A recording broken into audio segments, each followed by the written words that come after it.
Well, folks, it finally happened. After 3 long years, Russia and Ukraine decided to have a little chat. And by chat I mean a highly secretive, no journalists allowed meeting that screamed awkward Tinder date more than a conversation about world peace. Did they find love? Spoiler alert, nope.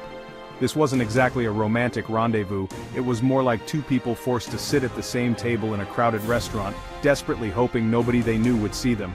The tension was palpable, the breakthroughs non-existent. The whole thing was shrouded in mystery.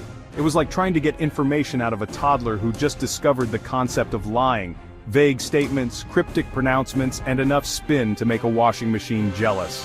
It was all there. So, after years of silence, the best these 2 could manage was a diplomatic head-scratcher. Stay tuned, because this roller coaster ride of international intrigue is just getting started. Alright, let's talk about Russia's demands. Imagine showing up to a date with a laundry list of requirements. That's basically what happened here. And trust me, these weren't your average must-love dogs kind of deal-breakers. First on the list, neutrality. Basically, Russia told Ukraine, look, we can't have you flirting with NATO, it's making us insecure. Then there was the whole no suing for war damages thing, because nothing says I'm ready to move on like demanding your date waive all legal claims against you. But wait, there's more. Russia also wants Ukraine to embrace Russian culture and language. You know, just casually erase your own identity a bit. Oh, and let's not forget about the demand to rewrite history and pretend none of this nasty anti-Russia stuff ever happened.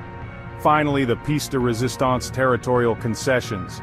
Basically, Russia wants Ukraine to just hand over the land they've already grabbed. It's like stealing someone's lunch and then demanding they also give you their dessert. So yeah, Russia's idea of a peace deal, more like a masterclass in chutzpah.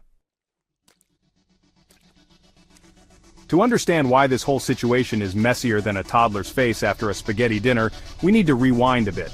See, Russia and Ukraine have this long, complicated history. Think of it like a soap opera written by Dostoevsky, full of betrayal, broken promises, and enough drama to make even the most jaded viewer gasp. Remember that whole Budapest Memorandum thing? Yeah, that's where things really went south. Back in 1994, Ukraine, like a trusting soul at a used car dealership, agreed to give up its nuclear arsenal. In exchange, Russia, along with a few other countries, swore up and down they'd protect Ukraine's sovereignty. Fast forward to 2014, and what does Russia do? That's right. They waltz into Crimea and annex it like it's a slice of unattended cake at a buffet. So much for those security guarantees, huh? This history of broken promises has left Ukraine with a serious case of trust issues. And who can blame them? It's like lending your friend your favorite shirt, only to have them use it as a napkin and then demand you give them your pants too. Section 4, The World Watches On, Global Politics Gets Spicy. Now this isn't just a 2-person show. Oh no, this diplomatic drama has a supporting cast that could rival a Hollywood blockbuster. We've got the United States trying to play peacemaker while simultaneously trying not to get dragged into another international quagmire. It's like trying to break up a fight between 2 angry cats. You know it's going to end badly, but someone's gotta try. Then there's Europe, caught in the awkward position of wanting to support Ukraine without provoking Russia. They're like the friend who always tries to stay neutral in an argument but ends up getting yelled at by both sides anyway. And let's not forget about the rest of the world, watching this geopolitical showdown with a mixture of fascination and dread. It's like watching a slow-motion train wreck. You know it's going to be a disaster, but you can't tear your eyes away. The stakes are high, the tensions are higher, and the only thing everyone seems to agree on is that nobody wants a full-blown global conflict. But as history has taught us time and time again, sometimes wanting something and actually getting it are 2 very different things.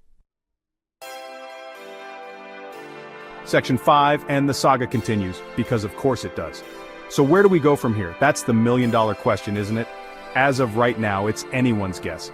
The only thing we know for sure is that this whole Russia-Ukraine situation is far from over. It's like one of those never-ending TV shows that keeps getting renewed for another season, even though everyone agrees it jumped the shark seasons ago. There will be more talks, more demands, more posturing, and probably a whole lot more frustration.